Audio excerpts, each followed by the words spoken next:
Mga sintomas ng prostate cancer sa mga lalaki. Ang prostate cancer ay panglima sa pinakamaraming bagong kaso ng cancer sa Pilipinas, base sa datos ng World Health Organization. Pangsyam naman ito sa bilang ng mga pinakamaraming namamatay sa cancer sa ating bansa. Tinatayang isa sa 100 na Pilipinong lalaki ang maaaring magkaroon ng prostate cancer. Ngunit ano nga ba ang prostate cancer? Ang prostate ay isang gland na makikita lamang sa mga kalalakihan. Nagsisimula ang pagtubo ng prostate bago pa isilang ang isang sanggol.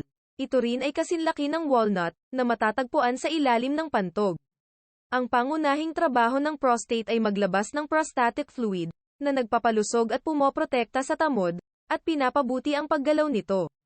Sa pagtanda ng mga lalaki, ang maliit na prostate gland na ito ay maaaring lumaki at magdala ng panganib na cancer. Ano nga ba ang prostate cancer? Ang cancer sa prostate ay isa sa mga pinakakaraniwang uri ng cancer sa mga lalaki. Maraming cancer sa prostate ang dahan-dahan na lumalaki at nakakonfined lamang sa prostate gland kung saan hindi sila nagdudulot ng malubhang pinsala. Gayunpaman, habang ang ilang uri ng prostate ay dahan-dahan na lumalaki, ay maaaring hindi mangailangan ng gamutan. May mga iba pang uri nito na nagiging agresibo naman, at maaaring kumalat ng mabilis sa mga early stages pa lamang, na kung saan maaaring hindi agad mapapansin ang anumang mga sintomas na nauugnay dito. Ito ang dahilan kung bakit napakahalaga ang mga screenings sa prostate. Gaya ng pagsusuri sa dugo para sa dami ng prostate-specific antigen o PSA. Pagsasagawa ng digital rectal exam o DRE, kung saan pinapasok ng doktor ang daliri sa butas ng puwet, upang kapain kung malaki, at matigas ba ang prostate, ng isang pasyente. Sa oras na malaman ng doktor, na hindi normal ang resulta sa mga pagsusuri na ito, ay kinakailangan ang pasyente, na sumailalim sa ultrasound, at biopsy ng prostate, upang malaman kung may cancer. Kapag natuklasan sa pamamagitan ng screening test na PSA, at nakumpirma sa ultrasound at biopsy, na positibo sa prostate cancer ang pasyente, ay isa sa ilalim ang pasyente sa gamutan. Malaki ang tsansa na malabanan ang prostate cancer, kapag nadetect ito ng maaga. Kung kaya napaka-importante para sa mga lalaki, ang mga pagsusuri na ating nabanggit. Ang isang uri ng advanced na cancer sa prostate naman ay tinatawag na metastatic cancer, na kung saan ang cancer ay kumalat na sa ibang bahagi ng katawan. Minsan ay mapapansin lamang ang mga sintomas sa unang pagkakataon kapag nasa advanced stage na ito. Maliban sa prostate gland, ang pinakakaraniwang naaapektuhan nito ay ang bladder o pantog, rectum, at mga buto. Maaari rin itong kumalat sa mga lymph nodes, atay, baga, at iba pang mga tisyo ng katawan. Sa video na ito ay ating pag-uusapan ang mga 7 pangunahing senyales ng advanced prostate cancer. Number 1. Problema sa pag-ihi. Ang isang prostate tumor ay maaaring magsimulang magpahirap ng bladder at urethra habang ito ay patuloy na lumalaki. Ang urethra ay ang daanan na nagdadala ng ihi mula sa iyong bladder palabas sa ating katawan. Kung ang tumor ay dumidiin sa urethra, ay maaari itong maapektuhan ang normal na pag-ihi ng pasyente. Isa sa mga common areas na kung saan ang prostate cancer ay maaaring kumalat, ay ang pantog o bladder, dahil sa magkalapit ang dalawang organs na ito. Ito ay maaaring magdulot ng mga karagdagang problema sa pag-ihi at bladder function. Ang ilang mga sintomas na ang iyong pantog at urethra ay apektado na ng cancer, ay kinabibilangan ng mga sumusunod. Mas madalas na pag-ihi, paggising sa kalagitnaan ng gabi para umihi, pagkakaroon ng dugo sa ihi o semilya, pakiramdam na ikaw ay madalas na naiihi, ngunit wala namang ihi na lumalabas, at hindi kayang pigilan ang pag-ihi. Number 2. Kawalan ng kontrol sa pagdumi. Ang pagkawala ng kontrol sa pagdumi ay hindi pangkaraniwan, ngunit ang kanser sa prostate ay maaari ding kumalat sa bahaging ito ng katawan. Ang kanser ay unang kumakalat sa rectum, na siyang bahagi ng bituka at siyang pinakamalapit sa prostate gland. Ang mga sintomas ng cancer na kumakalat sa bituka ay kinabibilangan ng pananakit ng tiyan, paninigas ng dumi, at pagkakaroon ng dugo sa dumi. Number 3. Pananakit sa groin o singit. Kapag ang cancer sa prostate ay kumakalat, karaniwan para sa mga cancer cells na mapunta sa lymph nodes, at pagkatapos ay kumakalat sa mas maraming bahagi ng katawan. Ito ay parehong nakikita sa iba pang mga uri ng cancer.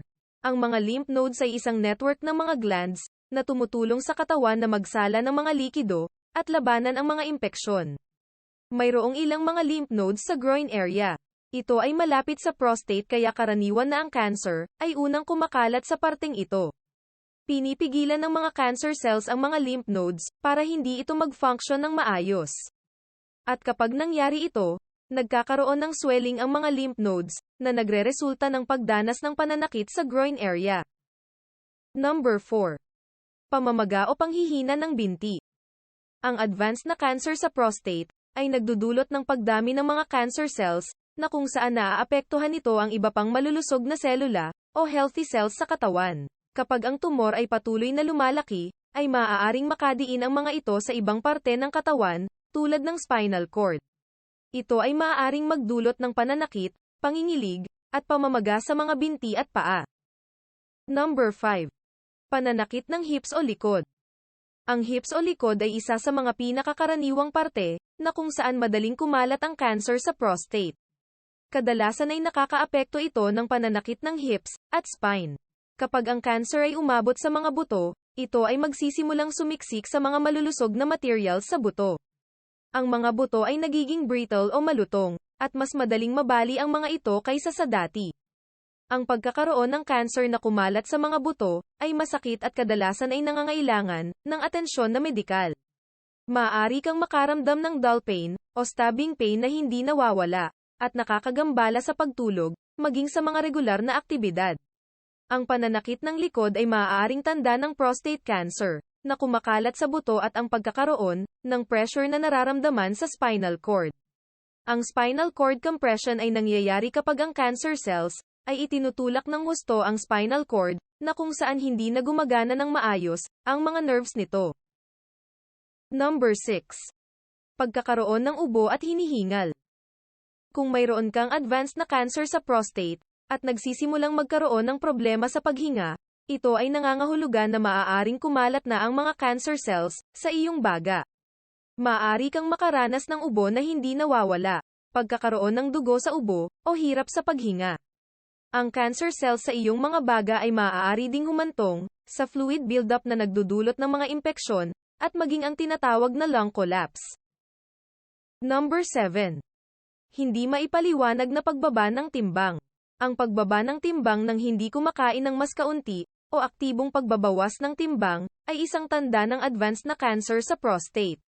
Ito ay maaaring kasama pa sa iba pang mga palatandaan, tulad ng pagkawala ng ganang kumain, o kawalan ng interes sa pagkain. Ito rin ay isang senyales na ang cancer ay kumalat na sa iba pang bahagi ng katawan tulad ng atay. Ang mga paggagamot para sa advanced na cancer sa prostate ay nakatuon sa pamamahala ng mga sintomas at pagpapabagal sa paglaki at pagkalat ng cancer. Alamin sa iyong doktor ang mga options sa paggagamot at mga pagsusuri. Sabihin sa kanila ang tungkol sa anumang mga pagbabago na napapansin sa iyong katawan sa bawat pagkonsulta. Sana ay nakatulong ang video na ito sa inyong lahat. Tandaan na magpatingin agad sa doktor sa anumang problemang pangkalusugan. Hangad ko ang isang mabuting pangangatawan para sa ating lahat. Kung mayroon kayong gustong talakayin, huwag kalimutan na mag-comment sa baba. Please don't forget to like, comment and subscribe to my channel. Stay tuned for more informative videos. Maraming salamat!